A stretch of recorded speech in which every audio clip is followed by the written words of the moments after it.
കുറച്ച് ബുദ്ധിമുട്ടൊക്കെ ഉണ്ടാവും. ചില പുതിയ ആൾക്കാരെ കാണുമ്പോൾ പുതിയ സെക്ഷൻ കാണുമ്പോൾ.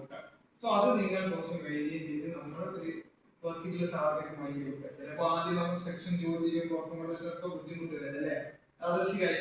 ഞാൻ എത്ര ആളായാലും റിയാസ് ആളായാലും ആരൊക്കെ ആയാലും വളരെ ബുദ്ധിമുട്ടില്ല. പക്ഷെ നമ്മൾ അത് കമ്മിറ്റ് ചെയ്ത് കഴിഞ്ഞാൽ നിങ്ങൾ എന്താക്കണം, കുറച്ച് ഒരു അതിൻ്റെ നിങ്ങൾക്കൊരു ആറ്റിറ്റ്യൂഡ് വേണം. നിങ്ങളൊരു ലക്ഷ്യത്തിലാണ് വന്നത്, അതിൻ്റെ കാര്യങ്ങളൊക്കെ നമ്മൾ സപ്പോർട്ട് ചെയ്തു. ഓക്കെ, ഹൈജീനിക് ആയിട്ട് ഞാൻ പറഞ്ഞ നേരത്തെ കാര്യങ്ങളൊക്കെ നമ്മൾ പേഴ്സണലായിട്ട് ശ്രദ്ധിക്കുക. അതിൽപ്പെട്ടാണ് ഈ നെയിൽ കട്ടിങ് നഖത്തിന്റെ കാര്യങ്ങളൊക്കെ ഉണ്ട്, അതൊന്നും ശ്രദ്ധിക്കേണ്ടത്. ചില ആൾക്കാർ ശ്രദ്ധിക്കാതെ നമ്മൾ പറഞ്ഞ പല്ല് തേക്കും, കുളിക്കും, ഷൂ പോളിഷ് ഒക്കെ ചെയ്യും.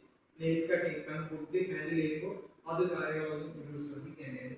പിന്നെ മുടി ഇപ്പോൾ നമുക്ക് ജസ്റ്റ് ഫുഡിന്റെ ചോക്ലേറ്റിലൊക്കെ ആണെങ്കിൽ മുടി വേണ്ട, ചിലപ്പോൾ വെജിറ്റബിൾ സെക്ഷനൊക്കെ ആണെങ്കിൽ ടാപ്പും കാര്യങ്ങളൊക്കെ പ്രൊവൈഡ് ചെയ്യും. അപ്പോൾ അതൊക്കെ കണ്ടിന്യൂസ് യൂസ് ചെയ്യാം.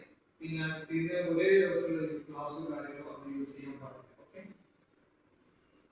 അണ്ടർവേഴ്സിന്റെ ഞാൻ പറഞ്ഞ പോലെ ഡെയിലി കാര്യങ്ങളൊക്കെ ക്ലീൻ ചെയ്യണം.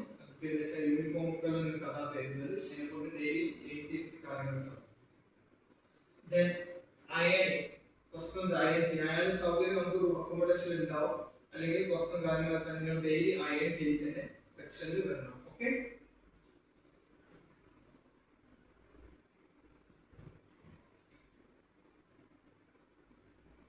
സോ ഇത്തരത്തിലുള്ള ബേസിക് കാര്യങ്ങൾ ശ്രദ്ധിക്കണം. ഇതൊക്കെ ഓവറോൾ നമ്മൾ ഇതിൽ പറയാനുള്ള കാര്യങ്ങൾ, ഹൈജീനിക് ആയിട്ടുള്ള ശ്രദ്ധിക്കേണ്ട കാര്യങ്ങൾ.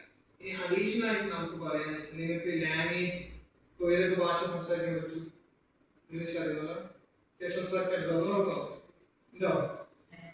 കുറച്ചറിയാം, ഹിന്ദി അറിയാം.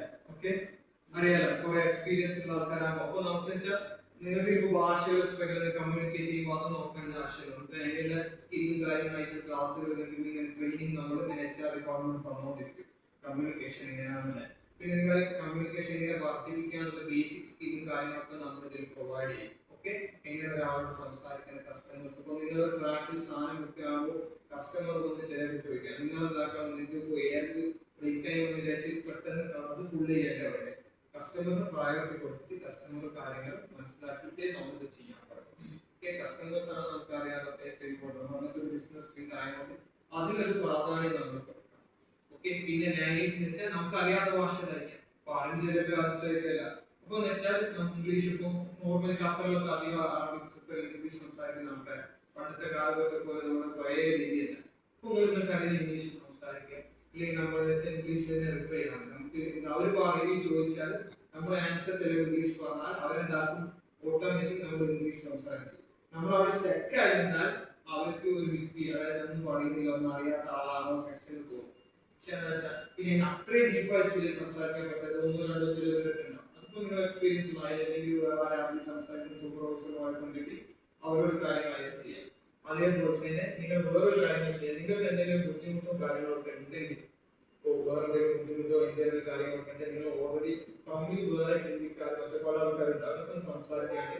എന്തെങ്കിലും മാനേജ്മെന്റ് HR ഡിപ്പാർട്ട്മെന്റ് നിങ്ങൾ ആരെങ്കിലും എന്തെങ്കിലും രീതിയിൽ ബുദ്ധിമുട്ടിക്കുന്നുണ്ടെങ്കിലോ ഡ്യൂട്ടിയിലോ അല്ല അക്കോമഡേഷനോ അങ്ങനെ പല കാര്യം പല ആൾക്കാർ ഉണ്ടാകുന്ന സാഹചര്യം കമ്പനിയാണല്ലോ. അപ്പൊ അങ്ങനെ എന്തെങ്കിലും ഇന്ത്യയിലെ എന്തെങ്കിലും ബുദ്ധിമുട്ടോ കാര്യങ്ങളൊക്കെ ഉണ്ടെങ്കിൽ നിങ്ങൾ മാനേജ്മെന്റിലോ HR ഡിപ്പാർട്ട്മെന്റിനോ ഇൻഫോം ചെയ്യും. ഓക്കെ, കൂടുതൽ സമയമാക്കാൻ ഇനി നമുക്ക് നിങ്ങളുടെ ബ്രാഞ്ചുകൾ എടുക്കാൻ പറഞ്ഞു തരാം. നിങ്ങളുടെ ഡ്രൈവർ വരും, പിന്നെ അക്കോമഡേഷൻ കാര്യങ്ങളൊക്കെ അവിടെ ക്ലിയർ ചെയ്തിട്ടുണ്ട്. അവിടെ നിങ്ങൾക്ക് ഫുഡ് കാര്യങ്ങൾ അക്കോമഡേഷൻ കാര്യങ്ങളൊക്കെ തരും. നാളെ മുതൽ ഡ്യൂട്ടിയിലേക്ക് ജോയിൻ ചെയ്തോളാം. ഡ്യൂട്ടിയിലെ കാര്യങ്ങളൊക്കെ അവിടുത്തെ ഡിപ്പാർട്ട്മെന്റ് ആൾക്കാർ പറഞ്ഞു. Okay, so warmly welcome to the Kens Balata Group State of Qatar. Thank you so much.